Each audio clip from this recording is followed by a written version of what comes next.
Welcome to the Cookbook, where we invite guests on to share the ingredients of what has helped make them the successes that they are. All of it, the good, the not so good. You're not going to find anything half-baked here. And our kitchen gets messy sometimes. That's when the fun starts. So come on and join us.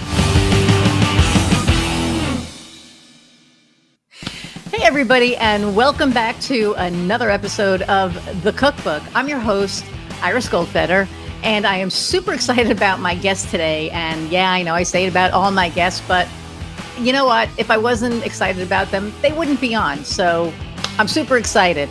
But today we have Andrea Feinberg, and Andrea Feinberg is in the group, The Dames, that I'm in, that you've heard me speak about. But she does all the things, so I can't wait to hear all of the things that that she's doing and into. So I'm going to read her bio, and then we're going to meet Andrea Feinberg. Okay, so president of Coaching Insight LLC, Andrea Feinberg has over 25 years partnering with business owners to radically accelerate revenue with a business that contributes to a happy, abundant life. And I said it before, who the hell doesn't want that? A frequent guest of radio, business summits, and conferences, Andrea specializes in big picture strategies through strategic marketing initiatives. A graduate of New York University's Stern School of Business for Marketing, Coach University's 3-year advanced training program, and a founding member of Coachville, the world's largest coach training body. Designations as Certified Strategic Business Leadership Coach, Certified Facilitator Coach, Certified Professional Behavioral Analyst, Certified Professional Speaker, Certified Emotional Intelligence Mentor through EQ Mentor, published and contributed to 6 books, including Time Junkie, 101 Tips for Biz Owners to Get More Time Now, The Essential Coaching Book, and Productivity. And who the hell doesn't need productivity? Okay, Andrea is proud to have had a measurable positive impact over 1,000 business owners. Included among 50 top influential women, Long Island Business News, and my New York accent just totally came out. Product Development Award, McGraw-Hill Corporation. Product Innovation, Standard & Poor's Corporation. Top 5 coaching blogs, the School of Coaching Mastery. 100 Women in E-Commerce, Women in E-Commerce Association. The Top 5 Productivity Gurus, TimeDoctor.com. Top Long Island Business Service Providers, 2019 Long Island Business News, 500 Credibility Experts 2020. Holy shnikes. So there's a lot there. So without further ado, let us meet Andrea. Hi, Iris. Hi. And holy shit, you've done a lot and are doing a lot. And I do a lot. Yeah, my mom is proud of me. Oh, I'm sorry, I cursed Mom. Never mind. She already heard them. I'm not worried about it. So, okay. So you're doing like all the things. So why don't you tell us about what it is that you're doing? Well, I have been really fortunate to have had great business experiences, and I was largely shaped in my last job, which was with Standard & Poor's Corporation, which taught me a lot about entrepreneurship and intrapreneurship. Entrepreneurship, some of you may recall the subcorporation Saturn, which was an initiative of General Motors, and Saturn was set up to be, although part of the GM family, it was set up to be run almost as a, by the way, separate entity with different values, different structure, independently. And that's what intrapreneurship is all about. When you have the opportunity within a larger corporate environment to develop perhaps a business division or product launch that runs according to a different set of rules, and your parent gives you the money and the freedom to do it. Wow. So I learned a tremendous amount about those things working for what was the very last corporation I ever worked for, Standard & Poor's. And after I left S&P, I realized I can do this myself. I can go out and be a business owner. And I did. and hated it tremendously because I have a very creative side and a very analytical side. And my first business took me into the creative realm where I built a business in the handcraft gift arena. And I didn't like it at all. And I felt that I had left my personal sense of identity behind. And it was around that time that I started to hear about coaching as a new profession. And I started to explore it because one of the things I most like to talk about when I'm not buying new shoes is business. I really love talking about business and the opportunities and the so-called obstacles that people may think are there. And that led me to learn about coaching as a profession. I embarked on a 3.5-year program to learn about this from the acknowledged founder of coaching as a profession, Thomas Leonard.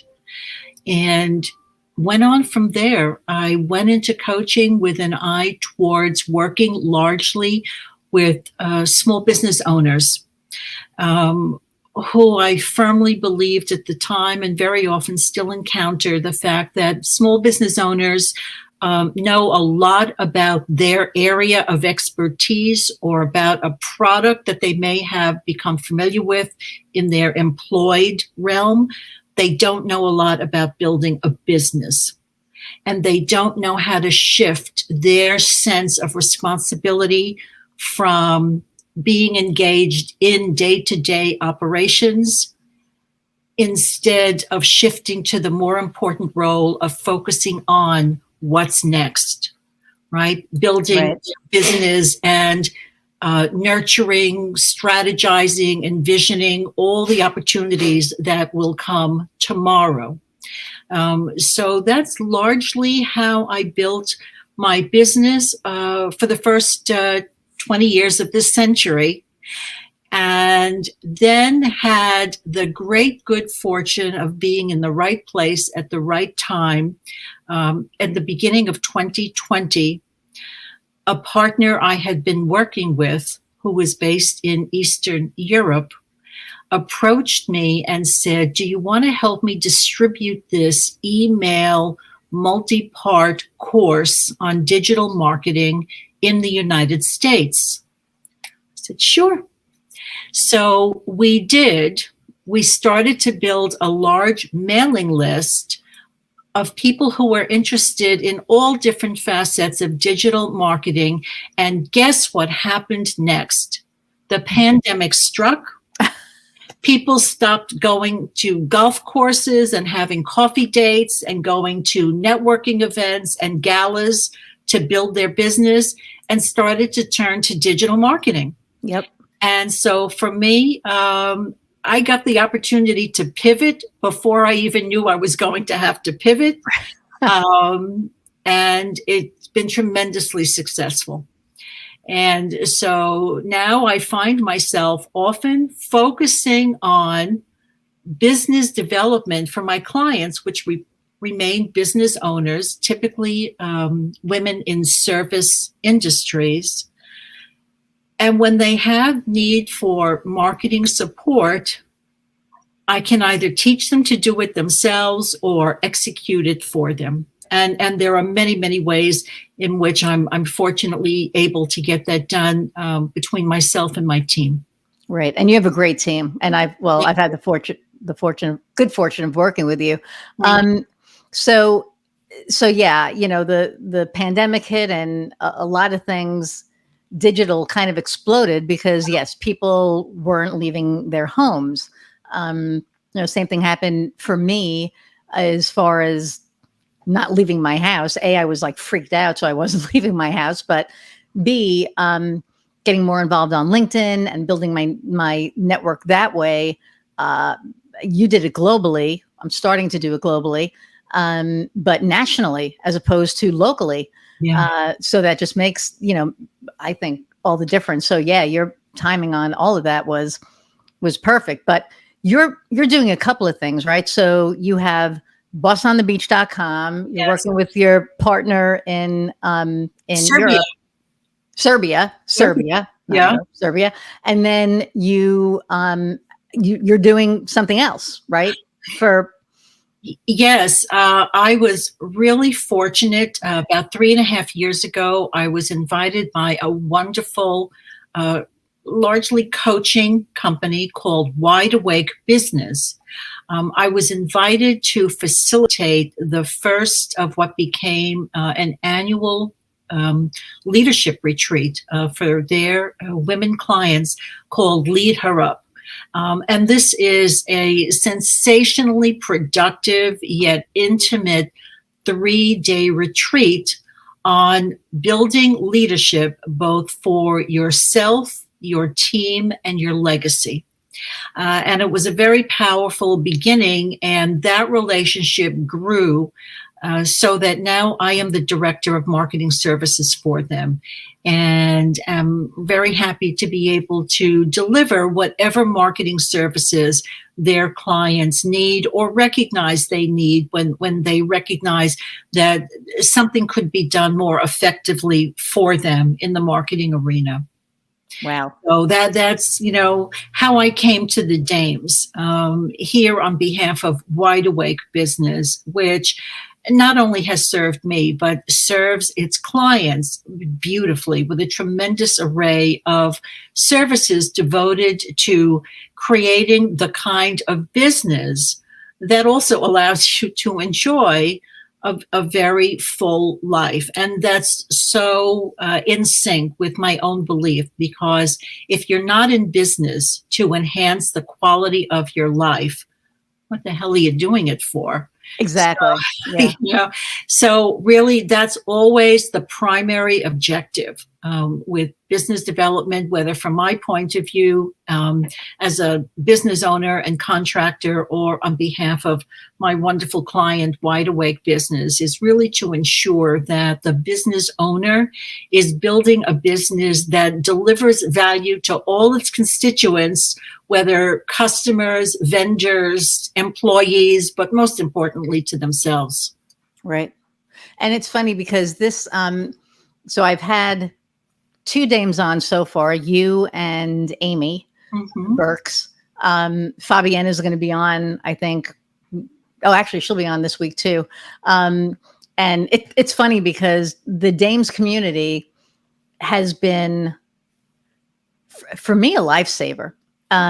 It's like I found my tribe, because to be able to find fellow marketers that want to help each other and maybe collaborate and not look at each other as competitors and rah, rah, rah, rah, rah, to me has just been wonderful. Because we share information, and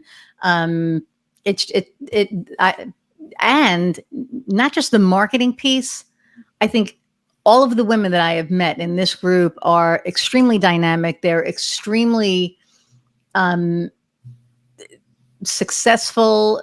They are empathetic, and they get it. They get it, and they get me. And it's just been. I told Megan, who is the founder of the group, I told Megan the other day, I was like, I don't know if you realize what you built, because this community, it's global, right? And I just feel very humbled and, fortunate and, blessed and everything to be involved. I mean, it brought me to you. So, or you to me, or however, but we connected. So, and it was funny because when we first met, I knew that you had this breadth of experience it's pivotal to business. In whichever business you have, everything that you've done is pivotal to any client that you engage with and that you work with. So my question to you is, what made you decide to become an entrepreneur. So you work for Standard & Poor's, you had all these other jobs, and then what made you go, I'm just going to do this for myself? I just knew I could. I knew I could. I felt first that I'd had excellent training. Listen, I can't lie. Standard & Poor's was such a tremendously powerful company to work for. I couldn't imagine working for any other company after that. It was diverse. It was humanistic. It was fun. It encouraged nepotism. I mean, they believed if you had your friends and family working with you, you're more likely to come to work. They had a huge 25-year club, which is a concept that hardly exists anymore. Yeah. I got great training. I had a boss whose sister was a vice president before he was a vice president, so he was very much a feminist. I had a great experience at S&P, and I was running an $8 million division, which had a 75% return on sales. Now, if that doesn't give you confidence, I don't know what will. Wow. So I was very fortunate to have a great experience, both in training and colleagues and success. And when I left, I couldn't imagine, now what am I going to do? There's no better place that I could possibly work. What could someone else give me that I didn't get here? And personal experience just led me to decide to develop the other side of my brain, which was the creative side of things. And I became a crafts artist for the next 14 years. And I spent a lot of time in that world, enjoying tremendously what I can create with my hands and being in an environment around people who express themselves through the work of their hands. But I really missed business tremendously. So I had the opportunity in 2001 to sell that business. And as I said, I had already embarked on training to be. Let's get back to that, because I didn't even know that part about you. So explain to me, Lucy, what was I doing? Yes. It's the kind of thing no mother ever wants to hear that their daughter is doing. I know my mom was like, you're never going to make money being a musician, but yeah, I was a crafts artist working with exotic insects, butterflies, tarantulas, scorpions, walking sticks, grasshoppers, moths, beetles. Holy, all the creepy crawlies that, you don't want to see anywhere within your home. I was working with them on a regular basis, making exquisite 3-dimensional displays that were encased in plexiglass, which I sold to museums, zoos, interior designers, gift shops, galleries. And I did that for a long time. You like encased bugs in acrylic? Is that? In hollow acrylic. Yeah. So that's what I did for 14 years. And it was beautiful. I got tremendous compliments and satisfaction from being surrounded by the natural world. I mean, gorgeous, gorgeous things. Wow. I really missed business. And as I said, at the turn of the century, when I started to hear about coaching as a profession, and I explored it and met some people who were local to me and learned about Coach University, I jumped, and I was able to sell my business to a woman who had been working for me. And so I embarked on that side of my brain and have been doing that now since 2001. And wow. As I said, gradually shifted into marketing more specifically beyond just general business coaching. However, about 6 years ago, I discovered a new talent to work with beads, and I've become a bead artist. And I was making so much merchandise, I was just forced to create another business. And so for the last 6 years, I've been making and selling all kinds of things. Here's a piece I'm going to show you that I'm working on. Who could right let me see? Ooh. See? Wow. I'm working with right now. You can see my necklace. So that's what I do as well. And it just keeps my brain fairly well organized, left to right, creativity, analytical. And for me, it's been really healthy because, as I believe all business owners need to do, to step away from whatever your business is and immerse yourself in a completely different realm with different thoughts, surrounded by different kinds of people who think differently. Your conversations are different. It's refreshing.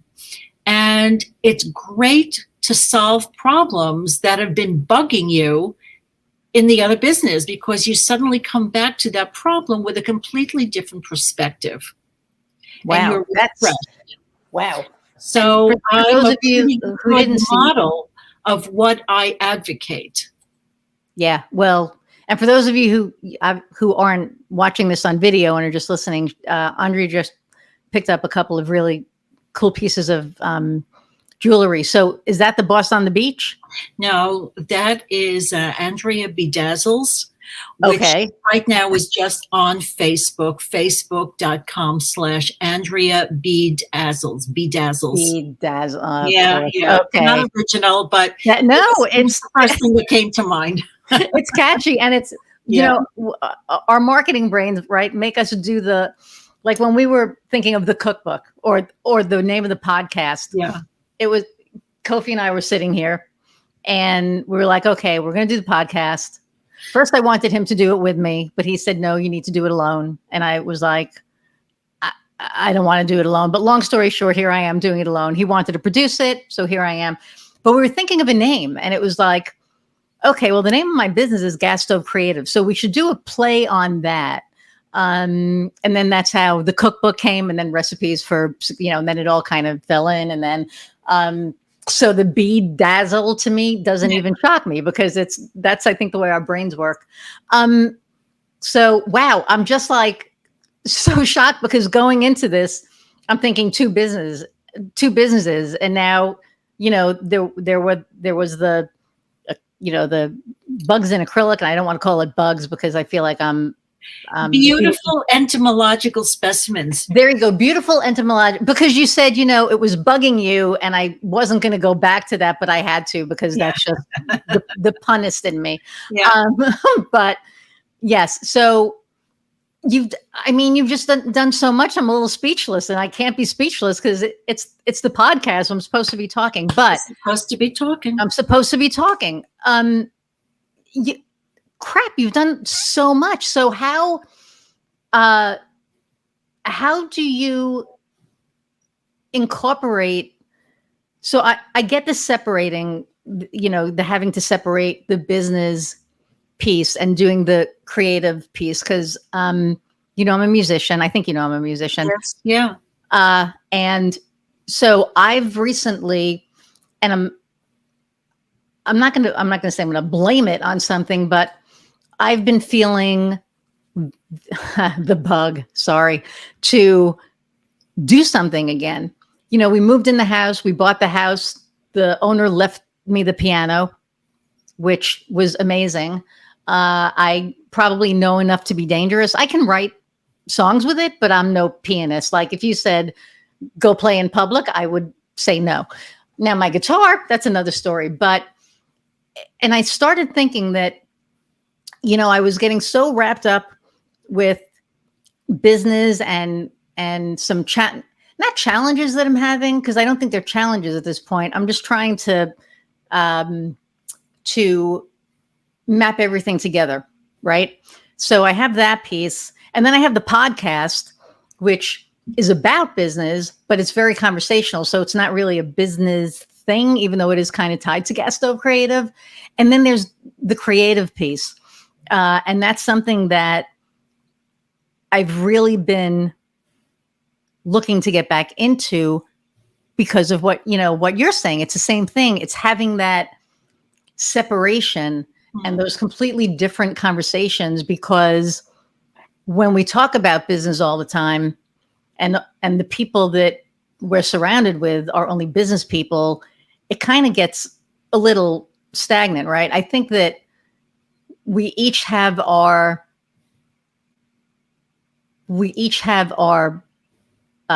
different diversities that aren't just, talking about business. Everybody has their, own, different pieces to them. But I think by and large, the conversation does go back to business. And I think that it's important that entrepreneurs, or just really anybody who's working, right, has that separation. So I think that that's phenomenal. And and the amount of things that you've done, like my mind is blown right now. So I haven't mentioned the 7 years of community theater on, singing and dancing on stages. So should we sing something? So what do we know on? Come on. When you compose your theme song, I'll sing that for you. I have to see, now that's another thing, because we pulled like this rock thing because I sang rock, but I've also done everything from, my mom, the 40s. So a little bit of, what's her name? Who did, oh shoot. Okay. I can't remember now. But Sinatra and Perry Como, like one of the songs that my mom and I sang together was "And I Love You So." And my mom's voice was so beautiful, and I was very fortunate to get that from her. And when we sang together, it was, you talk about harmonizing perfectly. It was just beautiful. But anyway, so you've done 7 years of community theater. You started 4 businesses, am I right? So we had I'm not counting. We're not even counting. Okay. So do you miss corporate at all? Like, do you even? Well, some of it. I miss the collegial aspect. I mean, not everyone gets that in a corporate environment. As I say, I was really lucky to work for a very special corporation. And despite the fact that I can say that Standard & Poor's was collegial, it was independent, it was flexible, it was kind to all kinds of people when it was not yet fashionable.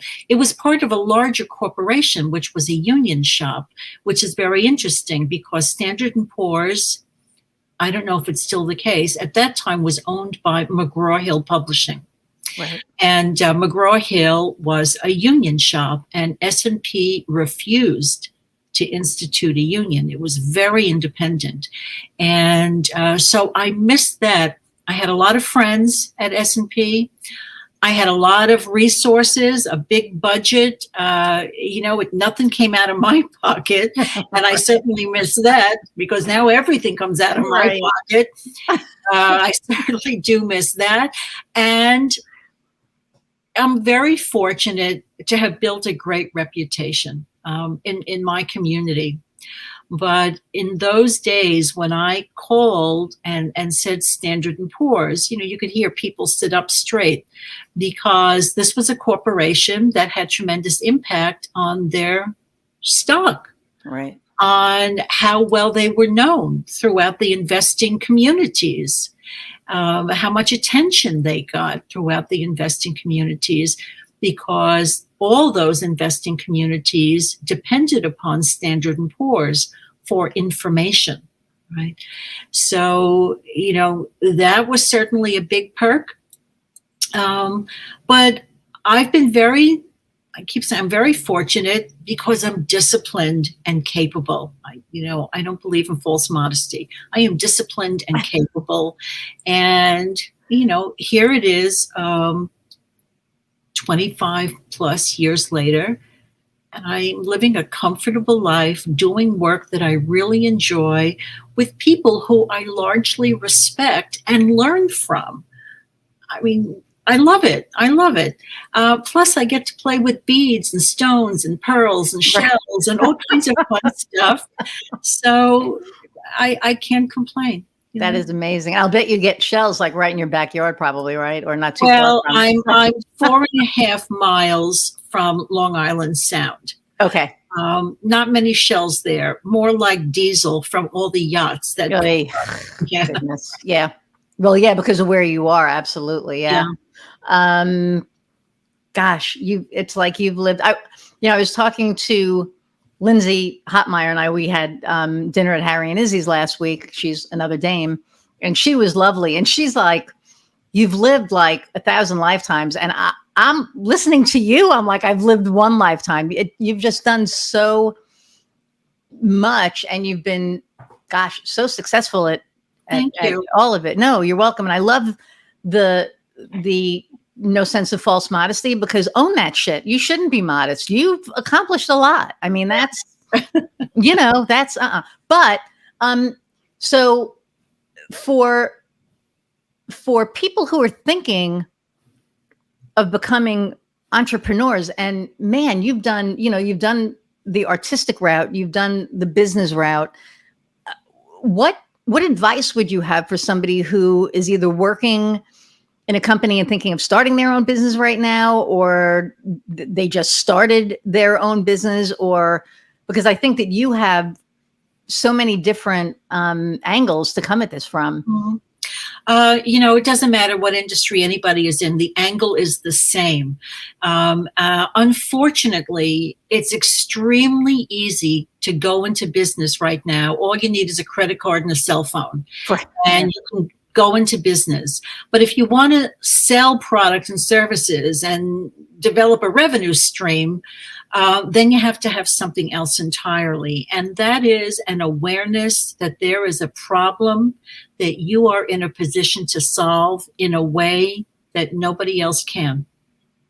And if you're not in a position to do that, if you don't know the problem that your desired audience is trying to solve, or the opportunity they're trying to amplify, and if you don't know that, then you're sunk with whatever it is you are offering, because nobody cares about your product. Nobody cares how much money you put into developing it. Nobody cares about your quality, your promises. All they want to know is, and you know this, Iris, what are you going to do for me? Yep. What's in it for me? I don't care about your product. I don't care how you solve my problem. I just want to know, can you solve my problem? Whatever it is you're selling. And so to those out there who are thinking about going into business, you've got to know, who is my audience? What are they looking to achieve? Either they want to solve a problem or amplify an opportunity. And believe me, pain relief sells a lot more than pleasure. And where are they hanging out when they are receptive to your message? That's what you got to know. And if you don't know that, don't bother printing the business cards. Bam. That is okay. People take that shit to the bank, because that is it 100%. So you just covered, what is your differentiator? Mm-hmm. Because you have to have a differentiator, right? You have to know your audience, and you have to know where the hell your audience is hanging out. And I have been saying that forever. Like my videos on LinkedIn, people are like, well, how much social media should I do? It's like, you know what? If your audience is on LinkedIn, be on LinkedIn. If your audience is on Facebook, be on Facebook. If they're on Instagram, if they're on Facebook and Instagram, go there. If they're on TikTok, wherever the hell they are, that's where you need to be. And some of them are on little league fields. Yes. Right? Some of them are in bars or delis. Yep. You got to know. We don't have delis in Indiana, really, so that doesn't count. I'm sorry. So, I know. I miss them. I can't wait. I'll be home. I can say this now. I'll be home next week. So, I can't, like, the first thing I'm doing is the first thing I'm going to do is go to the bagel place. But then the next morning I'm going to have a bacon and egg on cheese, because I can't get a bacon and egg on cheese here. But I digress, because now you bring the whole New York thing. But it's true, because the whole, at the end of the day, I think what entrepreneurs don't think about when they're first starting is, do I have that viable product, right? Because if you can have the product, that's great. But if you don't have the people to buy the product, then you're screwed. But then you got a nice hobby, but you don't got a sale. Exactly. No. You don't got a business, right? But here's the other thing. And God, you hit it like so perfectly. they don't give a shit about what, they don't care that I'm marketing. They don't care if I sell promotional items. They don't care what I'm doing. What they care is, am I going to solve a pain that they have? Exactly right. Yeah. That's it. And when I talk to people, and I've been told I'm not a salesperson, and I'm not, and I realize that, so I'm actually probably going to hire a salesperson, because all these years I thought I was great at sales, and I wasn't great at sales. I was great at solving problems. But at the end of the day, you have to sell your product, so I get that. But so I'm going to talk to somebody, and now you're making my New York Jew come out like big time. Okay, so Kofi's probably sitting there going, "What the hell?" Which is hilarious. So.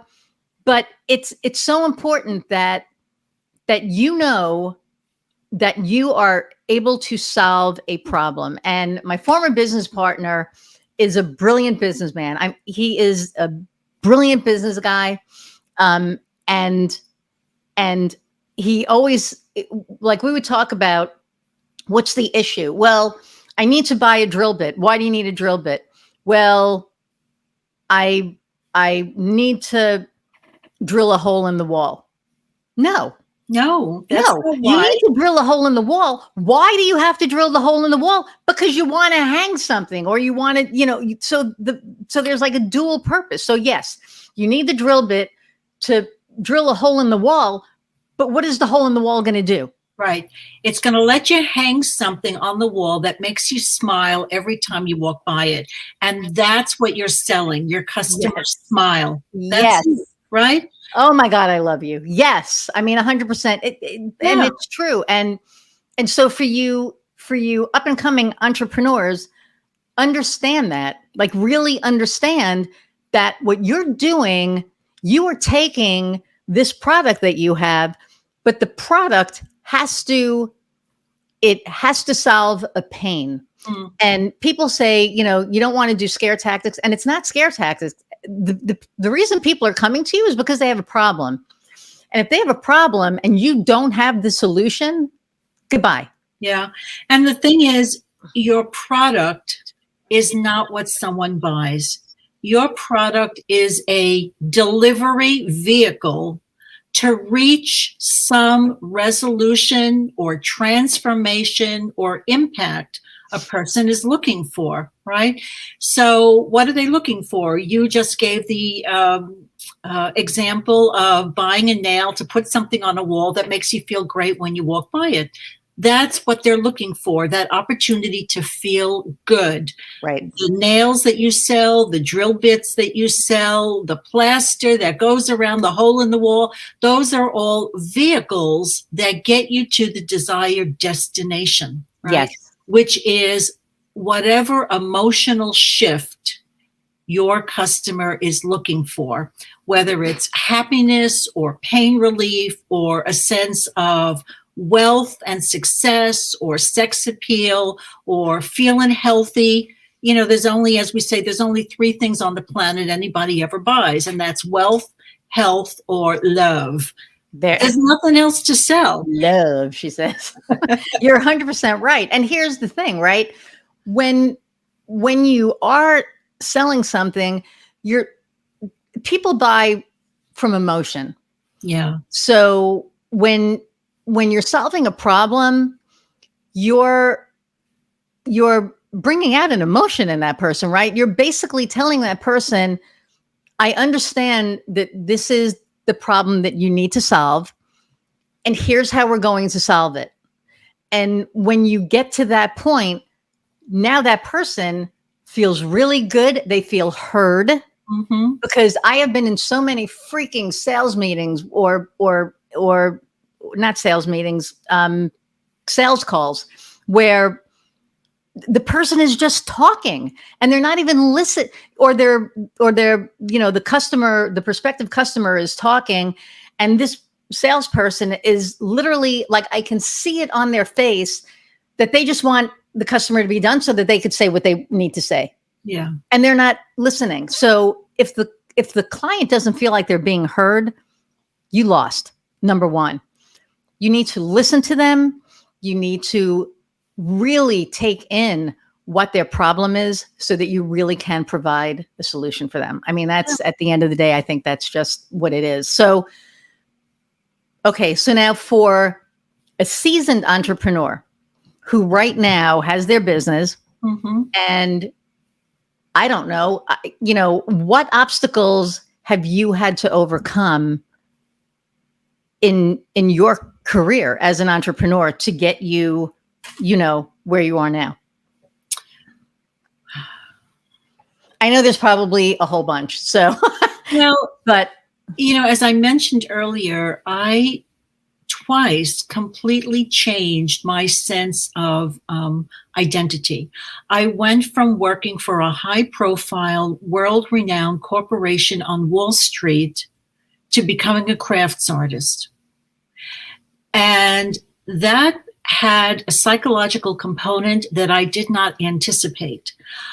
I lost a sense of importance and who I am. It was my first time in business for myself. It was a business completely unlike my former working environment, in which, as I say, I made millions of dollars. I had a team of employees. I had budgets that I could spend with impunity. And I became self-employed in a completely different arena. And I said, who the hell am I today? Wow. I can't walk into a room and command the same level of respect that I used to by virtue of my employer's name. I then learned I had to create that level of respect for myself with my own actions. And that was a difficult lesson to learn. And one of the things I learned along the way was that despite the fact that I made a really beautiful product in the arts world, it was not really where I saw myself. And so I was fortunate to sell that business and shift into business coaching. But once again, I had to create a new identity and a reputation. So I did a lot of writing. I did a lot of public speaking, which fortunately I like even better than peanut butter and jelly. So I had to do the things that would quickly get my name out there and associated with the kind of business that I was both delivering to clients as a service provider and able to deliver for them in the results they wanted to see. So creating a lot of content, whether from public speaking or contributing to 6 books, as you mentioned early in your remarks, and blogging and offering a lot of free workshops, and being asked to speak and seeking out speaking opportunities. That was the way that I had to completely recreate myself when I went back into a business arena as a business coach after having shifted into crafts artist. So wow. Those were the obstacles. Those are okay. That's really, and thinking of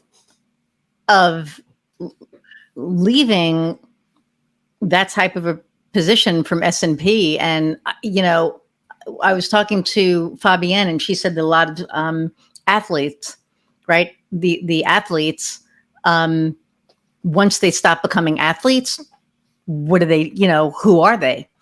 And I almost hear that in what you said as far as leaving S&P and starting the beautiful entomological. Why can't I say that? Entomological. I think I get that, because here you are, the shit, and now here you are, and you're like, oh shit, right? Like what happened? So you went from the shit to oh shit. I'm trying to behave, because like on the ratings, it's like, is this explicit? And an F-bomb gets dropped every once in a while, but shit, I think I'm allowed to say. But anyway, so, but I can see how that can really kind of be jarring. But the fact that you even recognized that you missed business, and, so you said goodbye to the artistic piece, and then you did the business, but now you're doing the business piece and the artistic thing. I mean, I think that it's so, you're like so freaking inspiring that I truly mean this. Just, looking at what I've learned of your journey today, because I didn't know that before this. It's just, it's very inspirational. Thank you. Yeah, no, thank you for sharing it, because I think that, a lot of people out there listen, and they, so many people say, what do I want to be when I grow up? Right? What do I want to be when I grow up? Okay, well, I had my business. Okay, now what do I want to be when I grow up? I think that that's always evolving, because we change, right? And I think that, like, my business changed. Yes, I'm still doing marketing, but now all of these different services are at my fingertips. So, for local, we're doing video production. For global and national and whatever, we're doing podcast production. I just got an animator on my team, which is great for just so many different things. So thinking that I was just going to be doing digital marketing, and now all of these different pieces are availing themselves to me, is making me look at what I'm doing. And the cool thing about it is that, Amy Burks is like, you don't have to figure everything out all at once. And when she said that, it literally, I felt like she gave me permission to not freak out, because for a while I was going, oh my God, I have like all these things that I can do. But I think what I'm doing now is letting everything happen very organically. And I know people overuse that word, but I really feel that that's what's happening for me. And then hearing you incorporating, art as well as your business, it's like you can do all the things. My wife and I were talking last night, and I said, I really want to get back into a band. And I was actually going to call somebody who I was in a band with before. And she was like, no, you're not going down that road again. And I was like, but I really want to get out there. And he's looking for somebody. She's like, no, because that didn't end well. And as a lead vocalist, when you're leading the band, it's like the quarterback, right? You're leading the band. You're kind of, running the trajectory of it. And so, but I realized last night, which is why this is so timely, that I want to get back into singing. I want to get back into performing. And I feel that it's almost a no-brainer at this point, because, you have the artistic business, you have the business, and here I am going, I have to focus on the business. I have to focus on the business. And it's like, hey, I can also do this piece. And so I feel, I don't know if anybody else listening feels better about it, but I feel a hell of a lot better about it, because now I'm going to definitely go back out and do that. Good for you. So thank you for that. That's what I'm saying. It's very inspiring. Thank you. To me, for sure. So, and I almost don't even want to ask this question, because I always ask people, why should somebody choose you in your field and somebody else? But holy shit, why wouldn't they? Well, I can answer that. There are so many coaches. There are so many marketing strategists. I mean, look at you and me. We're in the same profession, right? Mm-hmm. There are so many people who offer what may appear to be similar or almost identical services. And you can't deny that price may have a factor. But in the service arena, I've often felt that part of what someone buys when they choose to do business with me is they're choosing a relationship with me, because I am the person who is largely either delivering the result they want or acting as their ambassador to my team to make sure they get the result they want. And they have to feel that I get them, that I am comfortable hearing from them, that I accept their input or criticism or disappointment if it comes to that. And they also have to feel that I know what the hell I'm talking about, because they're asking me to participate in changing the way their business operates and succeeds. And they have to feel confident that I can do that. And so I can only present myself in a way that says, I really do know what I'm talking about. But if we're not a good fit, if you don't like me, if we don't get along, that's okay. That's okay, because there's always someone else. I don't live in a world where there's only so much available and we all have to compete for it. Yes, I want to compete as an expert, as a credible, value-driven provider. But the world is huge and there are so many opportunities. And just as I, have shifted from one profession to another, and who knows, maybe I'll do it again. People have the opportunity to select the provider, even from among 2 or half a dozen providers who offer identical services at comparable prices. They have to feel good about the investment they've made, because they are making an investment and they are expecting a return that delivers far more than what they put in. And I am the person they're asking to deliver that value of far more than what they have invested. And if I can convey that in the way I speak, in the examples I show, in the case studies I share, in the referrals or recommendations and glowing remarks, mom aside, then they'll choose me. If they don't, I can certainly ask, what could I have done differently that would have made you choose me? Yep. But it's ultimately their decision. And that's perfectly okay. That's perfectly okay. And I hope if they choose someone else that they do get the impact and the results they want. There's certainly plenty of credible people out there who do exactly the same work I do. I can't badmouth people. As they said in, I just remembered that wonderful Christmas movie when Santa Claus, who worked for Macy's, was sending everybody to Gimbals. Oh, right. Miracle on 34th Street. Yes. Miracle on 34th Street. Yep. You've got Santa Claus, who really is Santa Claus, having all these kids come in away if nobody saw it to visit with him, and they're asking for various things, and he's saying, Macy's doesn't carry that, but Gimbals across the street does.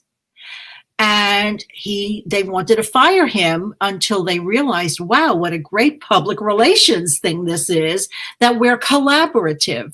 And that's how I think we ought to be, collaborative, or, cooperating with each other. Sure, you want to compete on value, but never by bad-mouthing someone else, only by expressing what's best within you and the opportunity you represent to your prospect or customer. There, choose me, don't choose me. It's your choice, but you'll be missing out if you don't. There you go, 100%. Wow, that is so eloquent and and so true. And it's true, because when you say that, we're the ambassadors, right? We're the people that the clients deal with, whether we're providing the deliverable ourselves or whether, we're the face of the company and we're,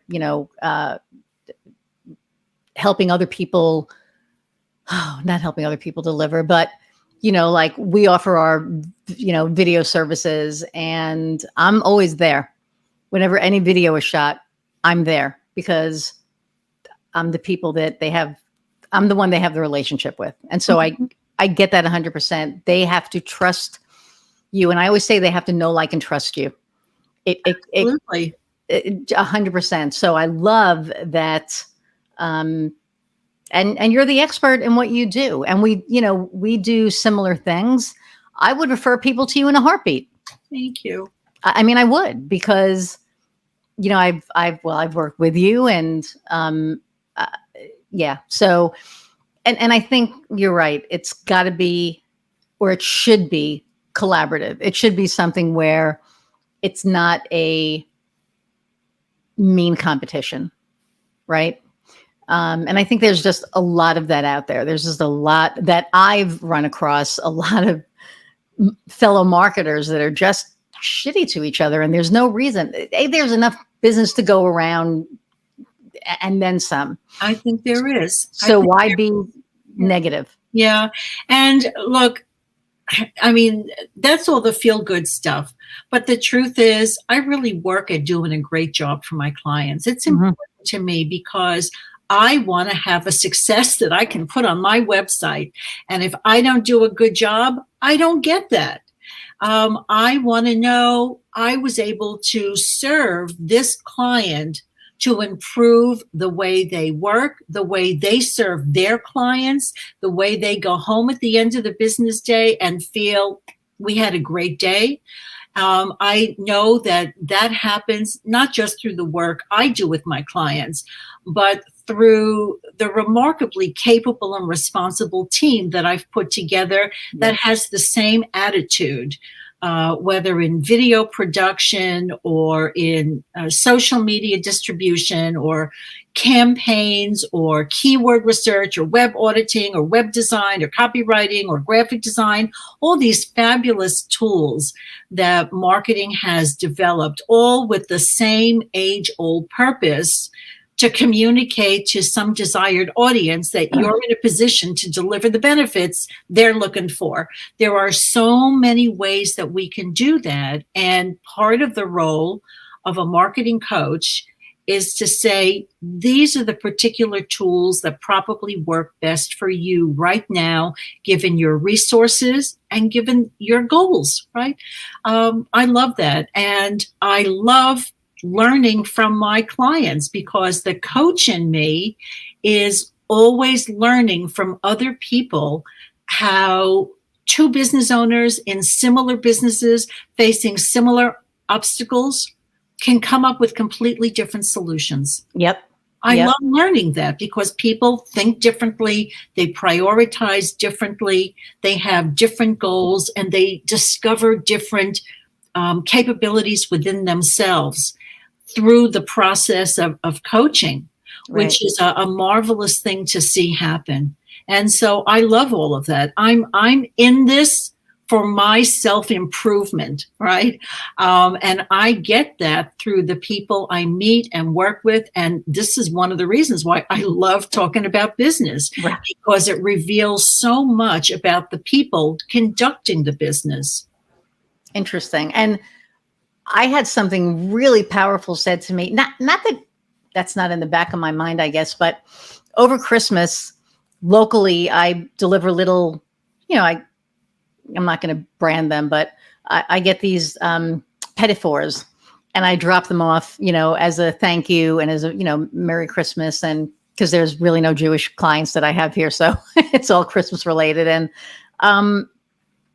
but one of my clients, looked at me and he said, Iris, it's not lost on me what you do. And I said, what do you mean? And he said, it's not lost on me that your efforts and what you do for me helps put food on my guys' tables. Wow. Helps put food on my table. And I'm going to get teary now. It made me look at what we do in a completely different light. I have never looked at it the same, because yes, we want to help people grow their business. Yes, we want to, help them get a return. But holy shit. Yeah. They're feeding people, right? I mean, right here. And I think that it is our responsibility that when we are hired, that we do the best job that we can, and that we get innovative. If there's something that isn't working, well, then let's figure it out, and let's, figure out what can work. And that's why I love what we do. I love the marketing piece, and I love the helping the businesses grow, because you know what? We're feeding people. And that was such an evolved compliment to receive, because too many people still think of marketing as manipulative or deceptive, exactly. or showboating. And, I disabuse people of that on a regular basis, because if I'm in a position to deliver some benefit to someone who has been frustrated searching for that benefit, well, shame on me for not raising my hand and saying, here it is. This is what you've said you've wanted. I can do it for you. Don't you have an obligation to put those people together? Someone who is actively looking for a solution to a problem, and here you are able to provide that solution to the problem. Isn't it your obligation to make it happen? 100%. 100%. And that's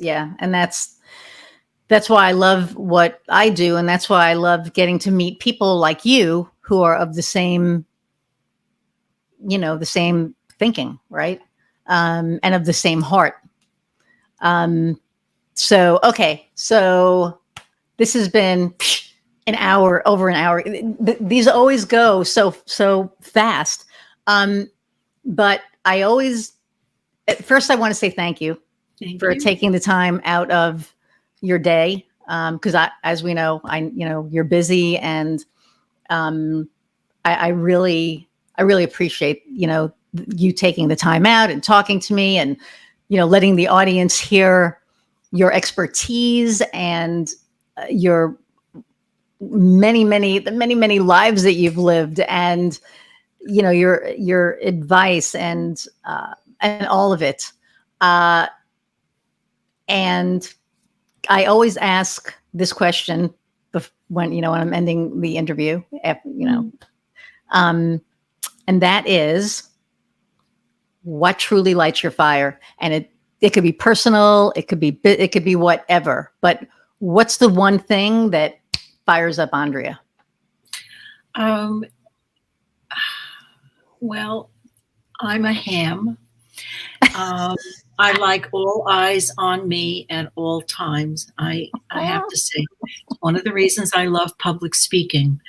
But when I do something on behalf of somebody else, whether it's, a great coaching conversation, or delivering a logo, or making a piece of jewelry that somebody buys, these are such great compliments and validating moments when someone acknowledges that and says, you did a great job. Thank you. Because we all have a tendency to downplay our gifts and strengths, because we're so accustomed to doing them with ease that we forget these are gifts that we have. And when I do something that really represents to someone else something they hoped to get, or something that made a big difference for them, and they tell me, baby, my fire's been lit. Thank you. That is amazing. And I get that 100%. Well, thank you so much for joining us. And you guys, everybody who's watching and listening and downloading, while we're at it, please like, download, and subscribe, and share this if you're getting value and if you're enjoying this. But thank you, everybody who is listening and who's become part of the audience. We're fairly new, and I appreciate everything that everyone's been saying. You guys have been saying really great things, and I really appreciate it. And just thank you for hanging in there and for giving, spending your time really with me and my guests. And I'm going to tell you guys, go out and find what lights your fire. Till next time, Iris Goldfeder. We'll see you soon.